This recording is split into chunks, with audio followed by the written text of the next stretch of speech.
Hello everyone, I hope you all are doing well.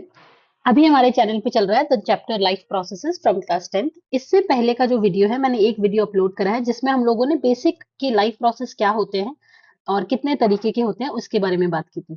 तो हमने जब वो लेक्चर पढ़ा था तो हमने उसमें ये पढ़ा था कि देयर आर 4 लाइफ प्रोसेसेस जो हम परफॉर्म करने वाले हैं, जो हम पढ़ेंगे, जो हमारी बॉडी में परफॉर्म होते हैं। Nutrition, respiration, transportation and excretion. And आज का हमारा जो ये वीडियो होने वाला है that would be based on nutrition. Nutrition के भी बेटा जी दो टाइप होते हैं, उसमें से ऑटोट्रॉफिक और हेटेरोट्रॉफिक दो टाइप है।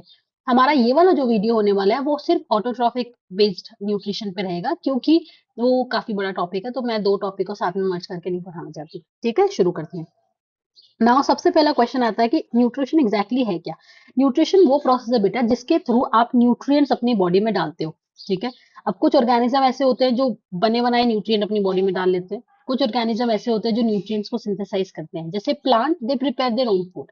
और हम बने बनाए न्यूट्रिएंट्स मार्केट में है, हम उनको खा लेंगे, फ्रूट्स खाएं चाहे नॉनवेज खाएं, कुछ भी खाएं। ठीक है। तो अगर आप न्यूट्रिएंट्स को अपनी बॉडी में डाल रहे हो किसी भी तरीके से, और उसके बाद में उन न्यूट्रिएंट्स को तोड़ के कुछ ऐसे फॉर्म में कन्वर्ट कर दो कि वो तुम्हारे सेल के अंदर एब्जॉर्ब हो जाए by of course certain biochemical processes, उसको हम बोलते हैं न्यूट्रिशन। तो न्यूट्रिशन ऐसा प्रोसेस है जिसमें आप न्यूट्रिएंट्स को अंदर लेते हो। फिर हम जब न्यूट्रिएंट्स को अंदर लेते हैं तो हमने कॉम्प्लेक्स न्यूट्रिएंट को अंदर लिया है, हम उसको तोड़ के सिंपल फॉर्म में कन्वर्ट कर देंगे so that they can be easily absorbed into the cell. और जब भी हम ये सारा काम करेंगे there would be certain series of biochemical processes जो हमारी बॉडी में चलते रहेंगे। ठीक है। अब बात करते हैं कि एनर्जी क्यों चाहिए होती है, हम न्यूट्रिशन क्यों कर रहे हैं, क्योंकि न्यूट्रिशन में हम न्यूट्रिएंट्स अंदर लेते हैं। एंड न्यूट्रिएंट्स ऐसे सब्सटेंसेस है बेटा जो आपकी बॉडी को एनर्जी प्रोवाइड करेंगे, जो आपकी बॉडी में जितनी भी चीजें सिंथेसाइज होनी है उसके लिए एनर्जी प्रोवाइड करने वाले हैं। ठीक है। नाउ तो क्वेश्चन अराइजेस, एनर्जी की जरूरत ही क्यों है भाई। हमें पता है कि हमारी बॉडी में सेल्स होते हैं, सेल से टिश्यू बना है, टिश्यू से ऑर्गन, ऑर्गन ऑर्गन, ये वाला जो कॉन्सेप्ट है। ठीक है। तो अगर आपकी बॉडी में ऐसा का ऐसा स्टेट ऑफ ऑर्डर बनाए रखना है, आपको एक ऑर्डर्ड सीक्वेंस बना के रखना है, तो आपको एनर्जी की जरूरत पड़ती है। ठीक है।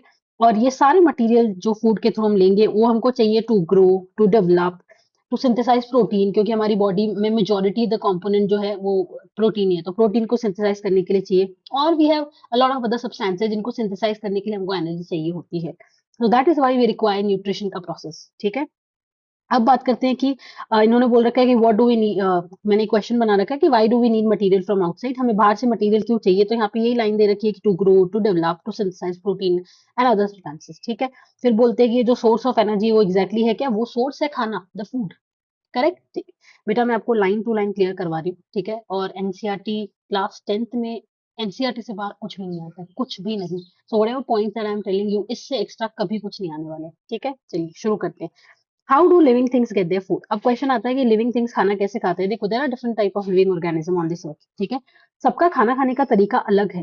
ठीक है। सब लोग अलग अलग तरीके से खाना खाते हैं। कुछ ऑर्गेनिज्म ऐसे होते हैं जो सिंपल फूड मटेरियल को लेंगे, जैसे कुछ और इनऑर्गेनिक सब्सटेंसेस जैसे कार्बन डाइऑक्साइड हो गया, पानी हो गया, उनको लेने के बाद में उससे एक कॉम्प्लेक्स फूड तैयार करते हैं और अपना खाना खुद बनाते हैं। उनको आप ऑटोट्रॉफ बोलते हैं। तो ऑटोट्रॉफ क्या है, ऐसे ऑर्गेनिज्म जो अपना खाना खुद बनाएंगे, इसीलिए ऑटो वर्ड यूज किया है। तो ऐसे ऑर्गेनिज्म जो अपना खाना खुद बनाते हैं by using certain raw material, और वो रॉ मटेरियल जो होते हैं वो इनऑर्गेनिक सोर्सेज है, जैसे कि कार्बन डाइऑक्साइड एंड वाटर। ठीक है। तो वो ऑर्गेनिज्म जो अपना खाना खुद बनाएंगे उनको आप क्या बोलोगे, ऑटोट्रॉफ। एग्जाम्पल ग्रीन प्लांट्स हो गए, कुछ बैक्टीरिया हो गए। अभी खाना बनाने का तरीका भी बेटा अलग है। कुछ ऐसे होते हैं जो खाना बनाने के लिए इनऑर्गेनिक रॉ मटेरियल के साथ में एनर्जी लेते हैं, और वो एनर्जी लाइट से आती है। ठीक है। देखो, खाना बनाने के लिए एनर्जी तो चाहिए। अब अगर खाना बनाने के लिए एनर्जी आप सनलाइट से लेते हो तो that would be the process of photosynthesis. और अगर आप एनर्जी केमिकल से लेते हो तो दैट वुड बी कीमोसिंथेसिस। तो दो तरीके के प्रोसेस से ऑटोट्रॉफ खाना बनाते हैं, फोटोसिंथेसिस एंड कीमोसिंथेसिस।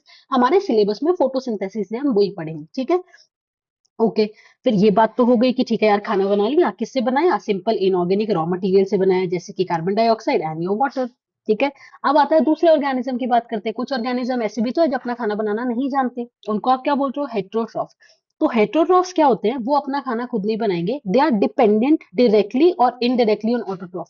मतलब वो ऑटोट्रॉफ के ऊपर ही डिपेंडेंट रहेंगे, वो अपना खाना उन्हीं से लेंगे।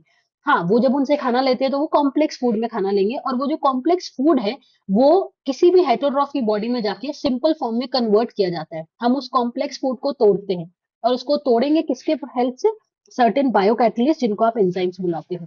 ठीक है। देखो यार, हमने हमारा खाना खुद नहीं बनाया, हमने प्लांट से लिया मान लो। ठीक है। तो जो भी खाना हमने प्लांट से लिया है वो कॉम्प्लेक्स फूड है। और उसी कॉम्प्लेक्स फूड को आपको सिंपल फूड के अंदर कन्वर्ट करना पड़ेगा। और वो जो सिंपल फूड में हमने कन्वर्ट करा है वो हम ऐसे नहीं कर पाएंगे। कोई भी कॉम्प्लेक्स फूड सिंपल फूड में हवा में कन्वर्ट नहीं होगा भाई साहब, यू रिक्वायर सर्टेन एंजाइम्स। ठीक है, और उन्हीं एंजाइम्स को आप क्या बोलते हो, बायोकैटलिस्ट। अब ये एंजाइम एग्जैक्टली है क्या? एंजाइम जो होते हैं वो प्रोटीन्स होते हैं, ठीक है। मेजोरिटी ऑफ द एंजाइम्स, कुछ एक्सेप्शंस है ऑफ कोर्स, वो सारे प्रोटीन्स होते हैं। ऐसे प्रोटीन जो कॉम्प्लेक्स फूड को सिंपल फूड में कन्वर्ट करेंगे। बेसिकली एंजाइम्स ना आपकी रिएक्शन की जो रेट है उसको चेंज करते हैं, कोई भी रिएक्शन हो। अब न्यूट्रिशन जब है जिसमें आप कॉम्प्लेक्स फूड को सिंपल फूड में कन्वर्ट कर रहे हो, ये भी तो एक केमिकल रिएक्शन ही है। और अगर आपको केमिकल रिएक्शन करवानी है तो उसके लिए you require certain enzymes and you require certain biocatalyst. Correct, ठीक है, ये बात हो गई। अब ऑटोट्रॉफ्स कौन है? जो अपना खाना खुद बनाते हैं by using certain inorganic material जैसे कि carbon dioxide and water. And heterotroph कौन होते हैं? जो अपना खाना ऑटोट्रॉफ से लेंगे या तो डायरेक्टली या इनडायरेक्टली, और फिर उस कॉम्प्लेक्स फूड को तोड़ेंगे सिंपलर फॉर्म में बाय यूजिंग सर्टेन एंजाइम्स या फिर बायोकैटलिस्ट। ऑटोट्रॉफ के एग्जांपल में हमने क्या लिखा? Green plant and certain bacteria. And heterotroph में हमारा एग्जांपल क्या है? Animals and fungi. ठीक है, ये हमारा कॉन्सेप्ट हो गया बेसिक न्यूट्रिशन के बारे में। अब हम बात करेंगे आज का topic, that will be autotrophic nutrition. Auto का मतलब क्या होता है? खुद। ठीक है, तो ऐसा ऑर्गेनिज्म जो अपना खाना खुद बनाता है, ठीक है, उनको आप बोलोगे ऑटोट्रॉफ। और ऑटोट्रॉफ जिस न्यूट्रिशन से अपना खाना कर, मतलब जो मोड ऑफ न्यूट्रिशन फॉलो कर रहे हो उसको आप क्या बोलोगे? Autotrophic nutrition. अब जो भी ऑटोट्रॉफिक ऑर्गेनिज्म है, उनकी जो कार्बन की रिक्वायरमेंट है या उनकी जो एनर्जी की रिक्वायरमेंट है वो एक प्रोसेस से पूरी होती है, और वो फोटोसिंथेसिस। सीधा साधा मतलब है कि जो आपका ऑटोट्रॉफ होगा वो अपना खाना बनाएगा, और वो अपना खाना बनाएगा bye the process of photosynthesis. तो फोटोसिंथेसिस ऐसा प्रोसेस है जिसके थ्रू ऑटोट्रॉफ बाहर से लिए हुए किसी भी सब्सटेंस को कन्वर्ट करेंगे और कोई ऐसी चीज बनाएंगे जो उनको एनर्जी देगी। ठीक है, चलो शुरू करते हैं एग्जैक्टली क्या है। फोटोसिंथेसिस में आप क्या करते हो? आप एक ऑर्गेनिक कंपाउंड सिंथेसाइज करोगे by using simple inorganic substances. ध्यान से सुनना, बच्चा यहाँ पे कंफ्यूज होता है कि हम क्या यूज कर रहे हैं और क्या बना रहे हैं। आप यूज क्या करोगे? Simple inorganic substances. क्या यूज करेंगे? सिंपल इनऑर्गेनिक सब्सटेंसेस या इनऑर्गेनिक कंपाउंड जैसे कि CO2 एंड योर H2O। और हम क्या बनाएंगे? Organic compound. क्या यूज कर रहे हो? Simple inorganic compound. क्या बनाओगे? Organic compound. ठीक है, किससे बनाओगे? By using light energy. मैंने आपको बोला था खाना बनाने के लिए एनर्जी तो चाहिए। अब वो एनर्जी, हम तो फोटोसिंथेसिस पढ़ रहे हैं, इसका मतलब हमने एनर्जी कहाँ से ली है? फोटोन, लाइट से ली है। ठीक है, सो फोटोसिंथेसिस क्या प्रोसेस है? ऐसा प्रोसेस जिसमें आप ऑर्गेनिक कंपाउंड सिंथेसाइज करते हैं from simple inorganic compound in the presence of light. Light क्यों बोला भाई साहब? प्रोसेस का नाम ही फोटो है, फोटो माने लाइट। ठीक है, और ये सब कुछ एक पिगमेंट की प्रेजेंस में होगा, और वो पिगमेंट है आपका क्लोरोफिल। ठीक है, तो हम यहाँ पे प्लांट्स की बात कर रहे हैं। प्लांट्स अपना खाना बनाते हैं फोटोसिंथेसिस के प्रोसेस से, और प्लांट्स में एक पिगमेंट होता है क्लोरोफिल, जिसकी वजह से वो खाना बना पाते हैं। ठीक है, तो पहले हम बात करेंगे कि फोटोसिंथेसिस एग्जैक्टली प्लांट में कहाँ हो रहा है। क्या प्लांट के हर जगह पे फोटोसिंथेसिस होता है? नहीं भाई, नहीं होता है। ठीक है, प्लांट के लीव्स के अंदर फोटोसिंथेसिस होता है, और लीव्स में भी सबसे ज्यादा फोटोसिंथेसिस होता है स्पेशल टाइप ऑफ सेल में, जिनको आप बोलते हो मीजोफिल सेल में। और मीजोफिल सेल के अंदर भी एक सेल ऑर्गेनेल है जिसको आप बोलते हो क्लोरोप्लास्ट। ठीक है, तो इसका मतलब प्लांट्स के लीव्स में खाना बनेगा, so the leaves are the kitchen of the plants, right. And leaves के अंदर कौन से सेल है? Mesophyll cell. और मीजोफिल सेल में कौन सा ऑर्गेनेल है? क्लोरोप्लास्ट। क्लोरोप्लास्ट आप क्लास 9th में पढ़कर आए हैं, ये एक तरीके का प्लास्टिड है जो कि ग्रीन कलर का होता है। और वो ग्रीन कलर का क्यों होता है? क्योंकि उसके अंदर एक पिगमेंट होता है जिसका नाम क्या है? Chlorophyll. And chlorophyll is a magnesium containing pigment. इतना डन है? ठीक है, अब थोड़ा सा हम क्लोरोप्लास्ट के बारे में जान लेते हैं, हल्का सा। ये क्लोरोप्लास्ट है, ये भी क्लोरोप्लास्ट है। क्लोरोप्लास्ट में ना दो मेम्ब्रेन होती है, एक होती है आउटर मेम्ब्रेन, एक होती है इनर मेम्ब्रेन। इतना डन। फिर क्लोरोप्लास्ट के अंदर का जो पूरा स्पेस है बेटा जी, इस पूरे स्पेस को आप क्या बुलाते हो? स्ट्रोमा। ठीक है, तो उसके बाद में स्ट्रोमा के अंदर ऐसे कॉइन जैसे स्ट्रक्चर लगे हुए हैं, 1 2 3 ऐसे। तो there are certain coin like structures, उनको आप बुलाते हो थाइलेकॉइड।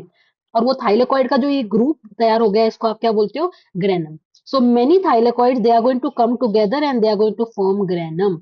अब यहाँ पे बहुत सारे ग्रेनम होते हैं, ग्रेनम नंबर 1 2 3। और ये ग्रेनम आपस में अटैच्ड होते हैं, ये एक लंबे से स्ट्रक्चर से, इसको आप बोलते हो स्ट्रोमा लेमिले। ठीक है, यहाँ पे भी बना हुआ है, ये आपका एक थाइलाकॉइड है, ये पूरा ग्रेनम है, और ग्रेनम अटैच आपस में किससे है? स्ट्रोमा लेमिनिस से। ठीक है, अब मैंने आपको ये क्यों बताया? क्योंकि जब मैं आपको आगे फोटोसिंथेसिस पढ़ाऊंगी, मैं आपको बताऊंगी कि फोटोसिंथेसिस में दो तरीके की रिएक्शन होती है। एक होती है लाइट रिएक्शन, एक होती है डार्क रिएक्शन। लाइट रिएक्शन को लाइट रिएक्शन इसलिए बोला क्योंकि वो डायरेक्टली लाइट पे डिपेंडेंट है। और डार्क रिएक्शन को डार्क रिएक्शन इसलिए बोला क्योंकि लाइट रिएक्शन को लाइट बोला। ठीक है, क्योंकि लाइट का ऑपोजिट डार्क है ना। डार्क रिएक्शन को डार्क रिएक्शन बोलने के पीछे ये नहीं है कि वो डार्क में होती है, बिल्कुल नहीं। लाइट रिएक्शन को लाइट रिएक्शन इसलिए बोला that is directly dependent on light, and dark reaction को डार्क रिएक्शन इसलिए बोला क्योंकि it is indirectly dependent on light. Light पे डिपेंडेंट है पर इनडायरेक्टली डिपेंडेंट है। तो अगर मैं बोलूँ लाइट रिएक्शन जो होती है वो आपकी होती है बेटा जी कहाँ पर, थाइलेकॉइड के अंदर, और जो डार्क रिएक्शन होती है वो होती है इस पूरे स्पेस के अंदर। तो अगर आपसे पूछे what is the site of light reaction, that would be thylakoid या फिर ग्रेनम। और अगर आपसे पूछे what is the site of dark reaction, तो that would be stroma.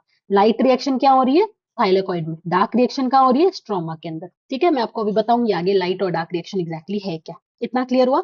So photosynthesis is compose of two type of reaction, light and dark. Photosynthesis हो कहाँ रहा है, क्लोरोप्लास्ट के अंदर। क्लोरोप्लास्ट कहाँ है, मेसोफिल सेल में। ऐसा नहीं है कि क्लोरोप्लास्ट मेसोफिल सेल के अलावा और कहीं और है, नहीं है, ठीक है, पर मेजरली वो मेसोफिल सेल में। ठीक है, और मेसोफिल सेल कहाँ पर है, आपके लीव्स के अंदर। So leaves are the site of photosynthesis. इतना क्लियर हुआ। चलिए आगे बात करते हैं। अब यहाँ पे छोटी मोटी बात दे रखी है कि जब भी हम फोटोसिंथेसिस करते हैं तो हम सिंपल इनऑर्गेनिक सब्सटेंसेस यूज करते हैं, जैसे कार्बन डाइऑक्साइड ऑक्साइड हो गया, और वाटर हो गया, और सनलाइट हो गई, और क्लोरोफिल हो गया। तो ये चार चीजें हमको चाहिए। What are the raw material, carbon dioxide, पानी, chlorophyll and of course your sunlight. ठीक है, और उसके बाद में हम क्या करेंगे, हम एनर्जी बनाएंगे, खाना बनाएंगे। बेसिकली वो खाना क्या है, किसी कार्बोहाइड्रेट के फॉर्म में बनेगा। और अगर वो खाना आप पूरा यूज कर लेते हो, वेल एंड गुड। अगर आप पूरा यूज नहीं करोगे तो आप उसको स्टोर करोगे। So the carbohydrate that we have prepared by the process of photosynthesis, उसको हम स्टोर करेंगे in the form of starch. तो अगर आपको रिजर्व करके रखना है एनर्जी को, तो प्लांट किस फॉर्म में रिजर्व करते हैं, स्टार्च के फॉर्म में। और वहीं पे एनिमल किस फॉर्म में रिजर्व करके रखते हैं, ग्लाइकोजन के फॉर्म में। ग्लाइकोजन को एनिमल स्टार्च भी बोला जाता है। तो मान लो आपकी बॉडी के अंदर खाना है, और वो खाना आपको रिजर्व करके रखना है, तो एनिमल की बॉडी में वो किस फॉर्म में रिजर्व होता है, ग्लाइकोजन के फॉर्म में। और प्लांट की बॉडी में वो किस फॉर्म में रिजर्व होता है, स्टार्च के फॉर्म में। इतना क्लियर है। तो हम फोटोसिंथेसिस के प्रोसेस से क्या बनाएंगे, ऑर्गेनिक कंपाउंड। और कौन सा ऑर्गेनिक कंपाउंड हम बनाएंगे, carbohydrate. Carbohydrate is a type of organic compound. और हम किसकी हेल्प से बनाएंगे, इनऑर्गेनिक कंपाउंड की हेल्प से, जैसे कि CO2 एंड H2। इतना डन। आगे बढ़ते हैं। अब ये एक रिएक्शन दे रखी है, ये रिएक्शन फोटोसिंथेसिस की है, जिसमें बोल रहा है कि आप CO2 यूज करेंगे, पानी यूज करेंगे, क्लोरोफिल और सनलाइट की प्रेजेंस में आप ग्लूकोज बना लेंगे, और ऑक्सीजन बनेगा और पानी बनेगा। इसको जब हम बैलेंस करेंगे तो बनेगा 6CO2 plus 12H2 gives you C6H12O6 plus 6O2 plus 6H2। इसको आपको ऐसा कैसा रखना है। ठीक है, अब आता है फोटोसिंथेसिस में क्या क्या स्टेप्स होते हैं। तो there are 3 steps which are given. पहला स्टेप है कि लाइट एनर्जी को एब्जॉर्ब करेंगे। देखो, कोई भी प्रोसेस को शुरू कराने से पहले आपको एनर्जी चाहिए। ठीक है, तो फोटोसिंथेसिस को शुरू कराने से पहले हमको सबसे पहले एनर्जी चाहिए होगी, and that energy is your light energy. तो लाइट एनर्जी को एब्जॉर्ब करने का काम किसका है, क्लोरोफिल का। क्लोरोफिल को इसीलिए तो रख रखा है, chlorophyll is the only structure जो कि लाइट को एब्जॉर्ब कर पाएगा। तो ठीक है, तो लाइट एनर्जी को एब्जॉर्ब करने का काम किसका है, क्लोरोफिल का। हम लाइट एनर्जी को, प्लांट लाइट एनर्जी को उसी फॉर्म में यूज नहीं कर सकता। तो that light energy will be converted into chemical energy. और वो केमिकल एनर्जी कौन सी है, एटीपी, एक को आप जानते हो, और एक होता है NADPH2। NADPH2 आपको याद रहे तो ठीक है, नहीं रहे तो छोड़ दो। ठीक है, दोनों टाइप ऑफ एनर्जी है। ठीक है, उसके बाद में हम क्या करेंगे, हमने बोला हम वाटर यूज करते हैं, और वाटर को हम ब्रेक डाउन करेंगे, और जब पानी टूटेगा तो हाइड्रोजन और ऑक्सीजन बनेगा, और यही ऑक्सीजन हम बाहर रिलीज कर देंगे। तो अगर आपसे पूछे कि ऑक्सीजन का सोर्स क्या है फोटोसिंथेसिस में, पानी। What is the source of oxygen, water and not CO2। ये वाला ऑक्सीजन पानी से आया है, CO2 से नहीं आया है। करेक्ट, ठीक है। इसके बाद में अगला स्टेप होता है कि हम कार्बन डाइऑक्साइड को रिड्यूस करके क्या बना लेंगे, C6H12O6। रिडक्शन क्यों बोला, इधर कार्बन, इधर भी कार्बन, इधर ऑक्सीजन, इधर भी ऑक्सीजन, क्या चीज ऐड हुई है, hydrogen. Addition of hydrogen is known as reduction. तो CO2 is reduced into carbohydrate. The name of carbohydrate is glucose. इतना क्लियर हुआ, ठीक है। और ये जो आपने CO2 को रिड्यूस करके ग्लूकोज बना लिया है, इसके लिए आपको एनर्जी चाहिए, और यही एनर्जी ये वाली है। तो आपने लाइट एनर्जी को केमिकल एनर्जी में क्यों कन्वर्ट करा था, क्योंकि कल को जाके इसी केमिकल एनर्जी को यूज करके हम कार्बन डाइऑक्साइड को रिड्यूस करेंगे। इतना क्लियर हुआ, ठीक है। अब आपको याद हो तो मैंने शुरू में बोला था फोटोसिंथेसिस के दो स्टेप है, light reaction and dark reaction. उसमें से जो पहला और दूसरा स्टेप है, ये दोनों लाइट रिएक्शन है। और जो आखिरी वाला स्टेप है, ये कौन सा है, डार्क रिएक्शन। तो डार्क रिएक्शन कहाँ हो रही है, स्ट्रोमा के अंदर, जो स्पेस था प्लास्टिड के अंदर का। ठीक है, और लाइट रिएक्शन कहाँ हो रही है, थाइलेकॉइड में या फिर ग्रेनम में। इतना क्लियर हो गया। अब ये एक लीफ का क्रॉस सेक्शन दे रखा है, थोड़ा सा डायग्राम देख लेते हैं। लीफ है, लीफ में ये जो बीच की डंडी होती है उसको आप मिडरिप बुलाते हो। ये पूरा जो हरा वाला पार्ट होता है इसको लेमिना या लीफ प्लेट बुलाते हैं, और उसके अंदर ऐसे ऐसे स्ट्रक्चर बने हुए हैं, इनको आप वेन बुलाते हो। और यही जो मिडरिप है, ठीक है, इसके अंदर आपको क्या मिलते हैं, जाइलम एंड फ्लोएम, जो कि आपके वेस्क्यूलर बंडल है। फिर इसके बाद में ये जो है, इसको आप एपिडर्मिस बुलाते हो। एपिडर्मिस क्या होती है, द स्किन, ऐसे समझ लो। ठीक है, किसी भी लीफ के ऊपर हमें वैक्सी सब्सटेंस लगा के रखते हैं जिसको आप बोलते हो क्यूटिकल, ताकि एक्सेसिव वाटर लॉस ना हो। उसके बाद में ये है ऊपर की स्किन जिसको आप बोलोगे अपर एपिडर्मिस। और फिर ये पूरे में आपको मिलेंगे मीजोफिल सेल। ये वाला लंबा वाला मीजोफिल सेल है, इसको आप बोलते हो पेलिसेड मीजोफिल। इसके अंदर आपको मिलेंगे ये क्लोरोप्लास्ट। ये वाले गोल गोल मीजोफिल सेल है, इनको आप बोलते हो स्पॉन्जी मीजोफिल। और इनके बीच में आपको मिलेंगे एयर स्पेसेस। और ये नीचे वाला एपिडर्मिस है, इसके अंदर आपको मिलेंगे ये स्टोम गार्ड सेल्स। और गार्ड सेल के बीच में ये कौन सा है, स्टोमेटल पोर। ठीक है, तो ये आपके लीफ का स्ट्रक्चर है जिसमें दो एपिडर्मिस है। एपिडर्मिस क्या है, स्किन है भाई। ठीक है, ऐसा समझ लो जैसे हमारी बॉडी में स्किन होती है, वैसे प्लांट की बॉडी में एपिडर्मिस होती है, द आउटरमोस्ट कवरिंग। ठीक है, तो लीफ जो होती है, एक उसका ऊपर का सरफेस है, एक उसका नीचे का सरफेस है। तो जो ऊपर वाले सरफेस की एपिडर्मिस होगी उसको बोलोगे अपर एपिडर्मिस। और जो नीचे वाले सरफेस की एपिडर्मिस होगी उसको क्या बोल दोगे, लोअर एपिडर्मिस। इतना डन। चलो आगे बढ़ते हैं। अब इन्होंने एक बात बोल रखी कि क्या जरूरी है कि ये सारे स्टेप ऐसे हो, बिल्कुल जरूरी नहीं है। ठीक है, देयर आर सर्टेन प्लांट जिनको आप बोलते हो डेजर्ट प्लांट, जो कि एरिड रीजन में, डेजर्ट रीजन में रहते हैं। अब डेजर्ट वाले एरिया में प्रॉब्लम क्या है ना भाई साहब, वहां पे पानी नहीं है। ठीक है, और प्लांट के लीफ जो होते हैं उसके ऊपर छोटे छोटे स्ट्रक्चर होते हैं जिनको आप बोलते हो स्टोमेटा, और ये स्टोमेटा से पानी उड़ जाता है। ठीक है, तो वो प्लांट क्या करते हैं, वो खुद को बचाने के लिए स्टोमेटा को दिन में बंद कर देते हैं। ये स्टोमेटा वो है जो पानी उड़ाने के साथ में गैसेस एक्सचेंज भी करेंगे। जो आपका CO2 आ रहा है ना, वो CO2 इसके थ्रू आता है। तो मान लो ये प्लांट ने दिन में स्टोमेटा बंद कर लिया, तो CO2 कैसे आएगा? और अगर CO2 नहीं आएगा तो फोटोसिंथेसिस कैसे होगा? तो क्या ये प्लांट फोटोसिंथेसिस करते ही नहीं? करते हैं भाई, फोटोसिंथेसिस तो करेंगे, क्योंकि फोटोसिंथेसिस तो दिन में ही होगा। ठीक है, तो वो क्या करते हैं, ध्यान से सुनो। ऐसे प्लांट रात में स्टोमेटा को ओपन करते हैं। रात में क्यों स्टोमेटा करते हैं? क्योंकि रात में टेम्परेचर कम होता है। डेजर्ट में रात में टेम्परेचर कम होता है, तो पानी कम उड़ेगा कम टेम्परेचर में। ठीक है, इनमें रात में स्टोमेटा खोल लिया, रात में उन्होंने CO2 को ले लिया, और उस CO2 को कन्वर्ट कर देते हैं एक इंटरमीडिएट प्रोडक्ट में जिसका नाम है मेलिक एसिड। और उस मेलिक एसिड को स्टोर करके रख लेंगे किसमें, वैक्यूल में। हो गया रात का काम। अब सुबह हुई, सुबह वापस उन्होंने क्या कर लिया, स्टोमेटा को बंद कर लिया, क्योंकि दिन में टेम्परेचर भयानक होता है और उससे पानी बहुत ज्यादा उड़ेगा, तो स्टोमेटा तो बंद हो गया। ठीक है, पर लाइट आ गई और हमको फोटोसिंथेसिस करना है, और CO2 हमने रात में ले लिया था, हमने किस में कन्वर्ट कर दिया था, मेलिक में। आप उस मेलिक को वापस निकाल लो, उसको दोबारा CO2 में कन्वर्ट करो और फोटोसिंथेसिस के प्रोसेस में यूज कर लो। इसका मतलब हमने रात में ही CO2 ले लिया था, हमने दिन में नहीं लिया है। तो CO2 लेने का काम हमने रात में करा है, तो स्टेप्स ऊपर नीचे हो गए ना, इसीलिए ऐसा बोला जाता है। डन, ये इंपॉर्टेंट पार्ट है, इसको याद करना। क्या करा, रात में स्टोमेटा को ओपन कर लिया, दिन में स्टोमेटा को क्लोज रखेंगे। रात में जब स्टोमेटा खुल गया तो CO2 ले लिया, उसको किस में कन्वर्ट कर दिया, मेलिक एसिड में। और वो मेलिक एसिड को स्टोर करके किस में रख दिया, वैक्यूल में। सुबह हुई, उस मेलिक एसिड को तोड़ के वापस क्या बना लो, CO2 बना लो। लाइट तुम्हारे पास है और पानी तुम ले लो, फोटोसिंथेसिस कर लो। डन।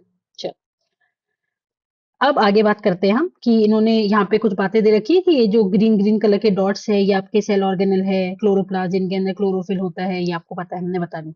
अब एक एक्टिविटी है, एक्टिविटी 6.1। बायोलॉजी में एक्टिविटीज बहुत इंपॉर्टेंट है, आज एक्टिविटीज से क्वेश्चन आते हैं आपके, तो हमको करना जरूरी है। क्या बोल रहे हैं, ध्यान से सुनो। इन्होंने बोले पॉटेड प्लांट ले लो। पॉटेड प्लांट बोले तो जो पॉट में लगा हुआ है, जिसमें वेरीगेटेड लीफ हो। वेरीगेटेड लीफ ऐसी लीफ होती है जिसमें कुछ ग्रीन पार्ट होता है, कुछ नॉन ग्रीन पार्ट होता है, जैसे हीरा। ठीक है, जैसे मनी प्लांट हो गया, क्रोटोन हो गया, एग्जाम्पल भी दिया बेचारों ने। ठीक है, फिर उन्होंने बोला इस पॉटेड प्लांट को आप डार्क रूम में रख दो 3 दिन के लिए। क्यों रख रहे हो, ताकि उसका सारा स्टार्च यूटिलाइज हो जाए। जितना भी स्टार्च उसने रिजर्व फूड मटेरियल रख रखा है ना, सारा यूटिलाइज करा दो, तो पूरे 3 दिन में बेचारे का पूरा स्टार्च खत्म हो जाएगा। इसको हम बोलते हैं डी स्टार्चिंग। ठीक है, अब उस प्लांट को 6 घंटे के लिए सनलाइट में रख दो। क्यों रख रहे हो, ताकि थोड़ा बहुत खाना वो वापस बना ले। फोटोसिंथेसिस कर लिया, बस आपने उसको समय नहीं दिया कि वो ट्रांसपोर्ट वगैरह का काम ज्यादा दे दे, कर ले। ठीक है, अब आपने उस प्लांट में से एक लीफ को तोड़ लिया और उसको पेपर पे रख के उसको ऐसे ट्रेस व्रेस कर लिया कि यार कौन सा पार्ट ग्रीन वाला है और कौन सा पार्ट नॉन ग्रीन वाला है, ट्रेसिंग कर लो। ठीक है, उसके बाद में उस लीफ को आप बॉइलिंग वाटर में डाल दो कुछ मिनट के लिए। हम लीफ को बॉइलिंग वाटर में क्यों डाल रहे हैं, ताकि वो सॉफ्ट हो जाए और उसके जो भी सेल्यूलर एनवेलप है, जैसे उसकी सेल मेम्ब्रेन, सेल वॉल, उसका क्यूटिकल, वो सारी चीजें डिस्ट्रॉय हो जाए। ठीक है, उसके बाद में हम डालेंगे उसी पत्ते को अल्कोहल के अंदर। ठीक है, अल्कोहल में क्यों डालेंगे, क्योंकि अल्कोहल हमारे क्लोरोफिल को एक्सट्रैक्ट करेगा, और जब क्लोरोफिल एक्सट्रैक्ट हो जाएगा तो पत्ता जो है वो हरा नहीं होगा, सफेद हो जाएगा। ठीक है, अल्कोहल में डाल दिया। अब उस अल्कोहल को हम वाटर बाथ में डालेंगे। वाटर बाथ क्या होता है, ये मान लो एक, ये आपने एक पतीला लिया, इसके अंदर आप पानी डाल दो। फिर एक और पतीला लिया, उसमें आप अल्कोहल डालो, उसमें लीफ डालो। ठीक है, क्यों हम अल्कोहल वाले पतीले को सीधा उस पे गैस पे क्यों नहीं रख रहे, क्योंकि अल्कोहल आग पकड़ता है तो वो जल जाएगा। तो आपने पानी के ऊपर अल्कोहल वाला पतीला डाला है और उसके अंदर लीफ डाली है, तो इसका ध्यान रखना है, इसको वाटर बाथ बोलते हैं। ठीक, अब बोल रहा है कि वाटर बाथ में रखने के बाद में क्या हुआ, लीफ का जो कलर है वो चेंज हो गया, वो व्हाइट हो गया, और जो पूरा क्लोरोफिल है वो निकल के किस में आ गया, सोल्यूशन में आ गया, तो सोल्यूशन ग्रीन हो गया। अब फिर उन्होंने बोला कि अब वो पत्ते को उठाओ और पत्ते को डिप कर दो आयोडीन के सोल्यूशन में। आयोडीन ना वैसे ब्राउन कलर का होता है, लेकिन आयोडीन का टेस्ट करते हैं हम स्टार्च को डिटेक्ट करने के लिए, तो आयोडीन जब स्टार्च के साथ रिएक्ट करता है ना तो ब्लू ब्लैक कलर आता है। ठीक है, अब ध्यान से सुनना। आपने आयोडीन के अंदर डिप कर दिया, डिप करने के बाद आपने कलर चेंज देखा, तो हमने क्या देखा कि जो ग्रीन वाला पार्ट है वो तो ब्लू ब्लैक कलर का हो गया, और जो नॉन ग्रीन पार्ट है वहां पे कुछ भी नहीं हुआ। क्यों नहीं हुआ, ध्यान से सुनना। जो ग्रीन वाला पार्ट है वहां पे क्लोरोफिल है, आपने लाइट दी, उसने फोटोसिंथेसिस किया, और फोटोसिंथेसिस करने के बाद में वहां पे स्टार्च बनी, और स्टार्च जब आयोडीन के साथ रिएक्ट करती है तो कौन सा कलर आता है, ब्लू ब्लैक कलर। तो कहने का मतलब ये है कि जिस जिस एरिया में क्लोरोफिल था वहां वहां फोटोसिंथेसिस हो गया, और जिस जिस एरिया में फोटोसिंथेसिस हुआ वहां वहां स्टार्च बनी, और वो एरिया आयोडीन के साथ रिएक्ट करके ब्लू ब्लैक कलर देता है। दैट मीन स्टार्च तभी बनेगा जब क्लोरोफिल होगा, और chlorophyll is very important for the process of photosynthesis. तो इस पूरी एक्टिविटी से हमको क्या पता चला कि क्लोरोफिल फोटोसिंथेसिस के लिए जरूरी है और स्टार्च फॉर्मेशन के लिए जरूरी है। जहां क्लोरोफिल था वहां पे स्टार्च बन गई, जहां क्लोरोफिल नहीं था वहां पे स्टार्च नहीं बना। That's it for the activity. चलो आगे बढ़ते हैं।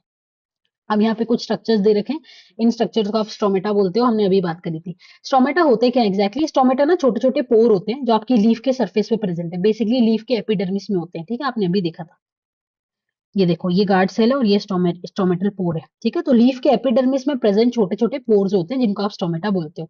स्टोमेटा का ना दो काम होता है, एक तो ये पानी उड़ाते हैं, और जो पानी उड़ने का प्रोसेस है उसको आप बोलते हो ट्रांसपिरेशन, और दूसरा ये गैसेस एक्सचेंज कराते हैं, जिससे आप CO2 O2 वगैरह एक्सचेंज करते हो। ठीक है, अब होता क्या है, जब प्लांट को जरूरत होती है तब वो स्टोमेटा ओपन करते हैं, और जब प्लांट को जरूरत नहीं होती तो वो स्टोमेटा क्लोज करते हैं। नाउ द क्वेश्चन अराइजेस कि ये स्टोमेटा ओपन और क्लोज कर कौन रहा है। पहले स्टोमेटा का डायग्राम देख लेते हैं। इस टोमेटा में ऐसे आपको बीन शेप स्ट्रक्चर दिखेंगे जिनको आप बोलते हो गार्ड सेल्स। ठीक है, इन गार्ड सेल के अंदर भी ये ग्रीन कलर के जो स्ट्रक्चर है ये आपकी क्लोरोप्लास्ट ही है। ठीक है, फिर ये उसका न्यूक्लियस है, ये उसका स्टोमेटल पोर है, और ये जो साइड के सेल है इनको आप सब्सिडरी सेल्स बुलाते हो। ठीक है, तो ये गार्ड सेल्स, ये सब्सिडरी सेल्स, और ये जो स्टोमेटल पोर है, ये तीनों मिला के स्टोमेटल अपैरेटस बोले जाते हैं। ठीक है, अब सुनो क्या होता है। अब मान लो दिन के अंदर क्या हो रहा है, स्टोमेटा हमको ओपन रखना है, क्यों, क्योंकि हम CO2 लेना चाहते हैं, तो हमको स्टोमेटा ओपन करना पड़ेगा, तभी गैस एक्सचेंज होगा। ठीक है, अब दिन में क्या होता है, ध्यान से सुनना। ठीक है, दिन में यहाँ पे क्लोरोप्लास्ट है। अगर यहाँ पे क्लोरोप्लास्ट है तो दिन में यहाँ पे खाना बनेगा, तो यहाँ पे खाने का कंसेंट्रेशन क्या हो जाएगा, फूड का कंसेंट्रेशन ज्यादा। अगर फूड ज्यादा हो गया तो फिर पानी क्या हो गया, कंपेरेटिवली कम हो गया। और बाजू वाला जो सेल है इसमें पानी ज्यादा है, क्योंकि यहाँ पे तो खाना बन ही नहीं रहा। तो दिन में क्या होता है, इसका जो पानी है वो इधर एंटर कर जाता है, higher concentration to lower concentration area. क्यों, क्योंकि दिन में यहाँ पे खाना बन रहा है, तो यहाँ खाने का कंसंट्रेशन क्या हो गया, ज्यादा। तो पानी का कंसंट्रेशन क्या हो जाएगा, कम।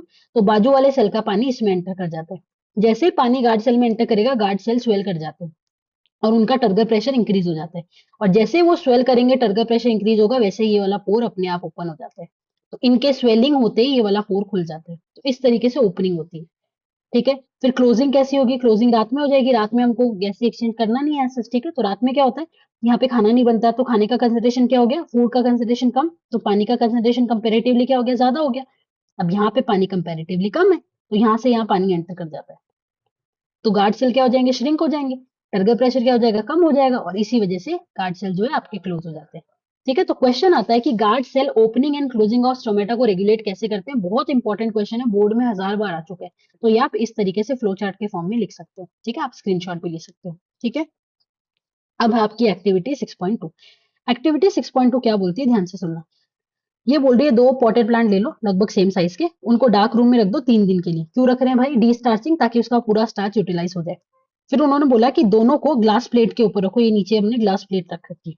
ठीक है, और यहाँ पे वॉच ग्लास रख दो एक के अंदर। ये वॉच ग्लास के अंदर आप रखोगे पोटेशियम हाइड्रोक्साइड। ठीक है, पोटेशियम हाइड्रोक्साइड क्यों रखा है, इसकी वो होती है, टेंडेंसी होती है कि ये CO2 को एब्जॉर्ब कर लेता है। ठीक है, अब ध्यान से सुनना। उसके बाद में हमने दोनों प्लांट के ऊपर ऐसे बेल जार लगा दिए, और इनको वेस्लिन से सील ऑफ कर दिया कि एयर टाइट बना दो, कि हवा गलती से भी घुस ना जाए अंदर। ठीक है, अब हमने क्या करा, प्लांट को 2 घंटे के लिए फोटोसिंथेसिस करने के लिए सनलाइट में रख दिया। ठीक है, फिर सनलाइट में फोटोसिंथेसिस वगैरह ये कर रहे होंगे अपना। ठीक है, उसके बाद हमने इनका एक एक पत्ता निकाल लिया और उसके ऊपर आयोडीन टेस्ट लगाया। हम क्या देखना चाह रहे थे, हम ये देखना चाह रहे थे कि स्टार्च है या नहीं है। ठीक है, तो फोटोसिंथेसिस किस में होगा, देखो यार, इसमें फोटोसिंथेसिस हो ही नहीं पाएगा। क्यों, क्योंकि इस पोटेशियम हाइड्रोक्साइड ने पूरा CO2 एब्जॉर्ब कर लिया, और जैसे CO2 एब्जॉर्ब हुआ तो CO2 था ही नहीं, फोटोसिंथेसिस कैसे होगा, नहीं होगा। तो इस वाले पत्ते में स्टार्च नहीं बनेगा। फिर स्टार्च जब आयोडीन के साथ रिएक्ट करेगा तो ब्लू ब्लैक कलर नहीं आएगा। और इस वाले पत्ते में, क्योंकि यहाँ पे KOH नहीं है, तो यहाँ पे CO2 है, यहाँ पे फोटोसिंथेसिस होगा, यहाँ पे स्टार्च होगी, और आयोडीन के साथ ब्लू ब्लैक कलर भी आएगा। इसका मतलब ये तो ब्लू ब्लैक कलर देगा, ये तो आयोडीन टेस्ट पॉजिटिव देता है, ये वाला नेगेटिव देता है। इससे हमको क्या पता चला कि CO2 is very essential for the process of photosynthesis. पीछे वाली एक्टिविटी में हमको क्या पता चला था, क्लोरोफिल की इंपॉर्टेंस, और इस वाली एक्टिविटी में हमको क्या पता चल रहा है, CO2 की इंपॉर्टेंस। तो CO2 है तो होगा, नहीं होगा भाई। ठीक है, ओके। इसके बाद में आगे छोटी मोटी बातें दे रखी है कि जब आप खाना वाना बना रहे हो तो आपको अलग अलग तरीके के रॉ मटेरियल चाहिए, आपको पानी चाहिए, CO2 चाहिए वो तो आपने स्टोमेटा से ले लिया, उसके अलावा आपको पानी चाहिए होता है, वो जो रूट्स होती है वो सॉइल से लेती है। ठीक है, उसके अलावा हमको और भी मटेरियल चाहिए प्लांट को ग्रो करने के लिए, जैसे नाइट्रोजन हो गया, फास्फोरस हो गया, आयरन हो गया, मैग्नीशियम हो गया। ठीक है, नाइट्रोजन के बारे में दे रखा है कि नाइट्रोजन बहुत इंपॉर्टेंट है अगर आपको प्रोटीन बनाना है। तो हमारी बॉडी में भी नाइट्रोजन प्रोटीन बनाने के काम में आता है, और प्लांट की बॉडी में भी प्रोटीन बनाने के काम में आता है। ये नाइट्रोजन को पिक कैसे करते हैं, तो ऐसा बोला जाता है कि जो नाइट्रोजन है उसको या तो हम इनऑर्गेनिक नाइट्रेट के फॉर्म में लेंगे या फिर नाइट्राइट की फॉर्म में लेंगे, या फिर जो बैक्टीरिया वगैरह है जिनको एटमॉस्फेरिक नाइट्रोजन को फिक्स करना आता है, ठीक है, वो उन्होंने जो भी ऑर्गेनिक कंपाउंड बना के दिया उसके फॉर्म में ले लेते हैं। ठीक है, यहाँ से क्वेश्चन उठ सकता है। ठीक है, तो ये हमारी ऑटोट्रॉफिक न्यूट्रिशन की बातें पूरी हो गई है। ठीक है, तो आई होप मैंने आपके सारे डाउट क्लियर कर दिए होंगे। अभी भी कोई डाउट है तो आप कमेंट सेक्शन में डाल सकते हो। ठीक है, और अब जो हमारा अगला वीडियो होगा that would be based on heterotrophic nutrition. ठीक है, तो मिलते हैं अगले वीडियो में। That's it, thank you, have a good day.